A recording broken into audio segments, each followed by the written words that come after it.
Good afternoon, Casca listeners. This is Simon Schwartz. This is Shorts with Schwartz, and we're back after a short break from recording with a leader within the ASC industry, both on a local level, state level, and on a national level. I'm here with Lisa Austin. I've had the pleasure of knowing Lisa for majority of my professional career. So Lisa, I appreciate you making the time today and inviting me to your home. We have a beautiful view of meadows and mountains out in Evergreen. So I really appreciate you inviting me out here. Thanks, Simon. I'm glad you were able to make it. So we've got some stuff to chat about today, but before we get into that, how's your spring and summer been? Life is good. It's very busy. California is keeping me the busiest right now. I've been spending some time in Kalamazoo, Michigan as well, and looking forward to maybe a road trip this summer to go to Michigan for pleasure, not just work, to try to get up by the Great Lakes. That's nice. You got to bring the bug spray. Yes. That is one of the things, any place. I remember traveling at one point, I was working in Minnesota and there is 10,000 lakes, I believe is the what they say in for lakes there. And you moment you went outside, you were swarmed by mosquitoes. Yes, mosquitoes, but they also have lightning bugs. They're my favorite. Well, that's fun to watch. You don't get those up here? No. Well, no, it's a little too cold. Yep. Well, we've gotten started with summer. My daughter and I, she's turning 5 tomorrow, which is very exciting. But at 5, the world opens up to you. You're no longer this little toddler, and now she gets to go to summer camps, and it's not the preschool summer camp. She's actually active within it. So it's been a lot of fun. And as I was saying to you, it's trying to find some of the local activities, whether it's seeing the bison or you said the yak, to take her up into the mountains and really enjoy what Colorado's got to offer.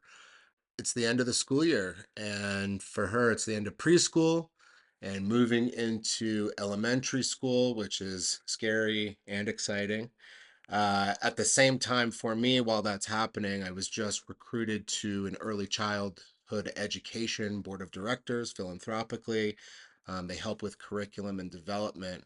And one of the things they brought up, which I think is interesting because it doesn't matter the industry, it's a conversation that's happening, is what is succession planning looking like for preschools? Whether it's the educators or the administration, when people age out, if you want to call it, or look to retire or move, what do they do in those cases? And it was interesting because you and I have had this conversation multiple times, and I know you spoke with Bill Prentice about it on Aska's podcast. But a big part of what you're engaged with when you develop the surgery centers and recruit the physicians is talking about succession planning from the start. First, I want to address the education piece that you were just talking about because the COVID brought us many things. And when COVID occurred and schools closed and our surgery centers closed and those types of things, there was a mass exodus of teachers. There was a mass exodus of nurses. And I think we're still recovering from that. And I know that in the community that I live in, it's schools are closing right and left because they can't find the teachers. And so they're consolidating and people are having to drive farther to get their children to school. There's a shortage of bus drivers. So we're very rural here and there's a long distance that people have to go. And the buses aren't coming to the neighborhoods anymore. So parents are being affected and having to drive their kids to the school or find carpool situations. We've seen a major trend of going to homeschooling or being part of a pod if parents can't do the homeschooling themselves. And so that trickles into the healthcare industry and most specifically the ASC community that we're in, because when we're trying to hire staff, we are having to accommodate scheduling situations more than we've ever had to before. We used to say, we're hiring you for this job and you have to start at this time. Now, if we want to have staff, we have to be more accommodating because they do have to drive their children to school. And so they're not going to be able to come in until an hour later than what we actually needed them. And they might have to leave a little bit earlier. And the reality, even in this case, not even getting into the physician area, just talking staffing and the impact of what's going on there. surgeries happen early. You want to get the schedule started very early in the morning, just from a recovery standpoint in the surgery center, right? Right. And that hurdle and workflow is is a is a huge impact. It is a huge impact, and it's not just here, it's across the Y- board, across the United States, we're seeing it. Mhm. But, it plays into the leadership that we have in the ASC and not trying to do everything the way we've always done it, that we do have to be creative. Maybe we have to try to hire more mature people who don't have children to be able to work those earlier shifts and do some job sharing. So those conversations, and I think that that's even from a physician standpoint in recruitment, um, are those the conversations that are happening at the board levels of ASCs? Where do you see those conversations happening, and is that at the right level? Should they be happening in as you said, I think it's about having a different frame of view and using a different approach to things, right? So do you see that as an industry that we're embracing that, or few and far in between? Do you find that you're the lone salmon swimming upstream Mm. with that philosophy?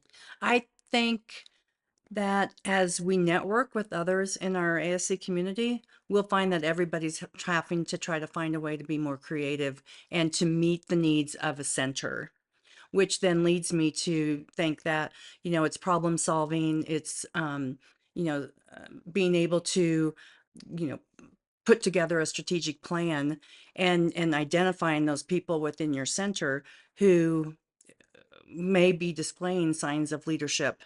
And so that you want to kind of choose and pick those and maybe start mentoring them, to become the next level of leadership within your organization. So you've had the experience of both working with management companies that are large scale, um, kind of all over the country, and then you've also worked boutique style, both when we were together and maybe now as well in that capacity. Where do you see, does one rank better than the other when it comes to succession? And I don't mean necessarily the strategy, but when you're a bigger network with a bigger footprint in the country, is succession planning less of a problem versus maybe being a center that's not with as large of a management company, or you're one of the independent centers that are out there? Are you going to have different success versus failure ratios in that, right? I think it always just depends. I think it depends on your region, it depends on your market.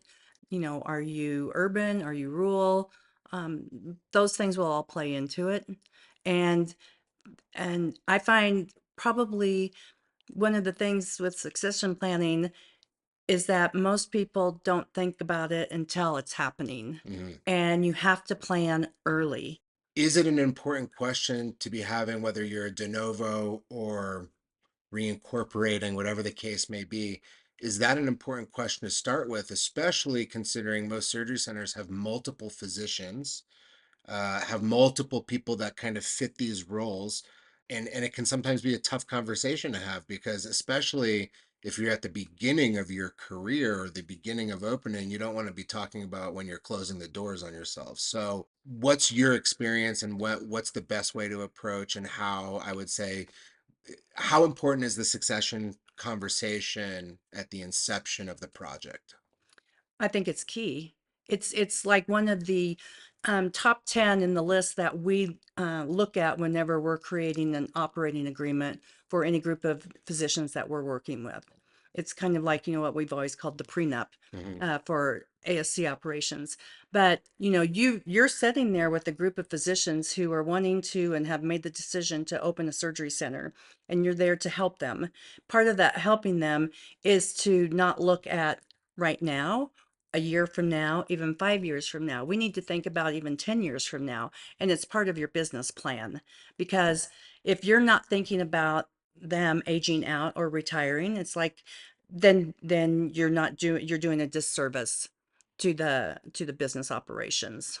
Now, is one of the ways, and I know you said recruiting mature professionals is one of the approaches where you're not necessarily having to educate the younger docs, but there are younger docs, and what would you say are physicians in our surgery centers starting to court younger physicians in the succession planning, in the recruitment process, because they're looking for new owners or they're looking for new physicians to practice? Do you see surgery centers utilizing the relationships with their hospital partners and migrating docs over if there are those cases? As I said, when we started in the industry, hospital partners was kind of a joke, Mhm. and now it's the norm. So are those relationships benefiting in succession planning, or for the most part, are you seeing hospital partners kind of keep their nose out of the business? I think that whenever you have hospital partners that are involved with your surgery center, they have a responsibility to be part of it as well because they're part of that ownership structure. They're part of the governing board that has to make these decisions. However, I will say that I don't see one trend being, leading the way. Because again, I think that everybody's different. Mhm. But I think that what I do see differences in is if the hospital employs the physicians versus the hospitals do not employ the physicians.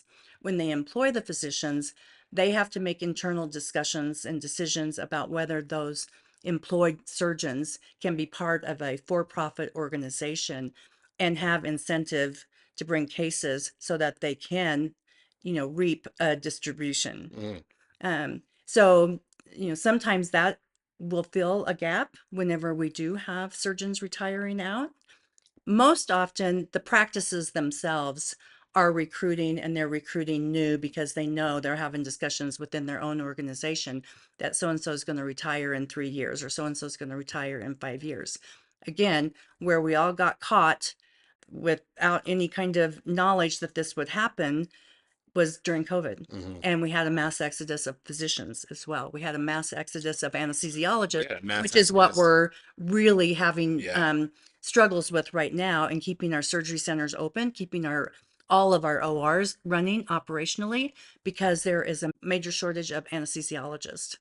And actually, that's going to be something that Amy Gruby talks about. I'm just going to give a quick plug for the annual conference, July 18th and 19th, Marriott West, Golden, Lakewood area, new venue for us for a number of years. We've been at the Embassy Suites, and then we went to the Sheraton, and now taking it out of the city. And we're not done, but I also want to make a plug for Lisa, who will be joining a panel about the apprenticeship program or mentorship program that ASCA puts on, and then we're going to have succession planning as a part of that. What are two main focuses when an administrator or a business manager is looking at that conversation? What are two factors that they should bring up with a physician or the management company, the folks sitting around the table? One, I think, is having a plan, and two, communicating the plan. And then three, having a team to help in the execution of the plan. Whether we're talking about the leadership of an ASC or we're talking about, surgeon investors being part of your ASC. If you don't have a plan, nothing's going to happen. And you got to plan early. And so I would include that as a really high priority and not wait till it's getting ready to happen. And you don't even have to think about somebody specific. Have a plan for when your administrator may be leaving, voluntarily or involuntarily. Great point. Have a plan for, the business office manager, the clinical director. And it can be general at first, but then start diving deep into it and get into some of the specific steps. Like, okay, if this person would leave tomorrow, okay, what's our plan? How are we going to do Yeah, this? it's not just succession planning, right? Succession planning happens to be the word that we're using, but the reality is what happens tomorrow if that person doesn't show up, Right. right? And I guess the succession planning, if we're talking about the devil's in the details, it's when the physician's figuring out their buyout or figuring out those details. How do you deal with the butting of heads? I'm putting my fist together of when the succession plan isn't working out to the physician who owner who is trying to make it happen. Have you experienced that before? Yes, I have. And again, it can be dependent. I know that it's very difficult in the state. I'll give an example of Michigan. it's hard to recruit to the state of Michigan because the pay isn't what it would be maybe two states over. And so I've worked with physicians who are struggling to get the right recruitment in, whether it's a new surgeon coming out of their residency program or trying to recruit an active practicing surgeon from another state Mhm. to come there. So I think that it will affect their practices, but it also affects the ASC if you're looking to have additional investors or somebody to replace surgeons who are aging out. Mhm. How do you see headhunters? You know, we've got a handful of those individuals within the surgery center world that are both executive headhunters, physician headhunters. What kind of role do they play? Sure. If you would have asked me this question even 10 years ago, my answer would likely be different than what it is today. But I think that there is a very important role that recruiters can play in helping you get the right people. We've often relied on just looking at people who already exist in our centers and trying to bring them up the ranks. However, you may be doing that and settling. And I don't think that if we're looking out for the doing what's right for the business that we should ever settle. Mhm. Get the right person to fill the right role. And sometimes that takes using a recruiter. The hard thing about that is that revolves or involves spending a lot of money. And that's when you have to really get your board um, involved and allowing you to do that so that you don't have to just pick from somebody in your circle, in your neighborhood, that you can look, on a nationwide scale to find all of the things that you want in that person rather than settling and hoping that they'll step up and be able to take on the role. A little bit more refined than using job.com, right? A little bit. So that's incredibly helpful. Last question that I have related to succession planning is where do you see the industry in 5 to 10 years? You know, again, we have the experience of seeing the ebb and flow and seeing how things have changed in a short amount of time. It hasn't been that long that surgery centers have been around, and as I said, one of our mutual friends and colleagues, Rob Carrera, and I were having a conversation the other day of, will surgery centers exist in 10 years the way we see them now? And no one can predict the future, but how do you see what's happening today impacting our industry, and what do you see ASCs providing 10 years from now? I believe that there is a desire by most of the powers that be, whether it's the payers or healthcare hospital systems, or whether it be management companies, that value the ASC as an appropriate site of care. Hmm. And I think that part won't go away. What I believe is that we'll see much more siloed care with this management company having their silos, this health system having their silos, this payer having their silos. And I think we'll see a lot less autonomy that we've had the privilege of living through in the past. And I see that going away. It's interesting. A conversation I had with Jim Miles a short while ago was about AI and its an impact in healthcare. And there's a lot of AI happening in healthcare. Patients don't know about, people in general don't know about. It's all pretty much helpful. I see AI playing a role in helping with succession planning, but to your comment of 5 to 10 years from now, we can't predict what AI will help and assist with. But one of the things I brought up to Jim was what happens when we start asking specific questions about how government can be working more efficiently or why bills can't be added in order. We've been dealing with what we've discussed as the old boys club mentality of some things just don't change because of the leadership that's involved. But if AI is providing a non-emotional, logical, step by step, I think that personally that can impact a lot of what's going on. It's either we're going to ignore it to our peril, or not necessarily accept it, but take some of what's being given to digest. And I say that because even looking at strategic planning and succession planning, we don't know what AI may be able to provide to help surgery centers, to help physicians in the recruitment process, let alone expanding their businesses and specialties and what they're able to do in a surgery center. So Right. I think that, that genie's out of the bottle. It's not going back in. I think that there needs to be, um, there needs to be some rules around it, yeah, because right now there's not, because it's still so new. No, nobody knows how to put a rule on yep. it. But I think that that needs to happen at, the government level, at the state level, and in our surgery center levels, as well. I see that probably one of the biggest ways that AI is going to come into the surgery center is on the, um, getting prior auths. I Yeah. mean, everybody's looking at that, and that reduces, a couple of FTEs. And so I think that as more information comes out about AI, we need to learn as much as we can about it, and then we need to understand the benefits of it when it can help us in recruitment. It can help us in, bringing, national information to us in developing those in succession plans in a matter of seconds, in a and matter of that's seconds, and and helping to identify strategy, because I've absolutely. looked at it where AI can say, these are the 10 steps you need to complete in order to do this.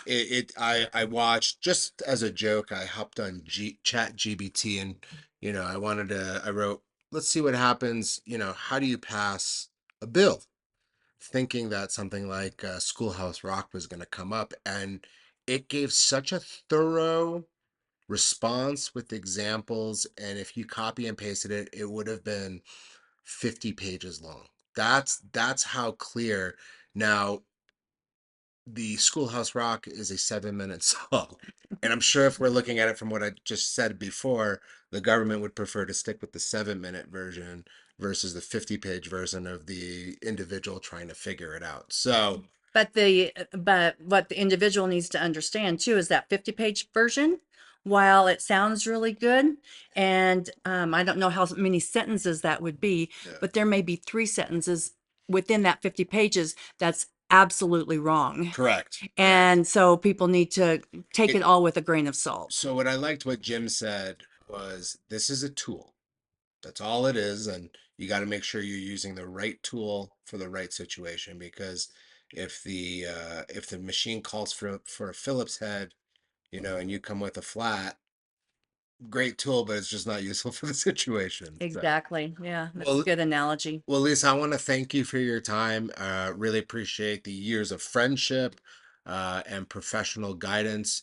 Lisa is one of my mentors, Thank you. and she's helped guide myself and Chris and the organization as a past president in many great directions. So I just want to thank you, and look forward to your participation at the annual conference, webinars moving forward, and anything. Lisa's one of our first volunteers when it comes to it. So just really appreciate everything, and looking forward to our continued work together. Yeah, I do as well. And I so appreciate all that you and Chris do for our ASC community here in Colorado.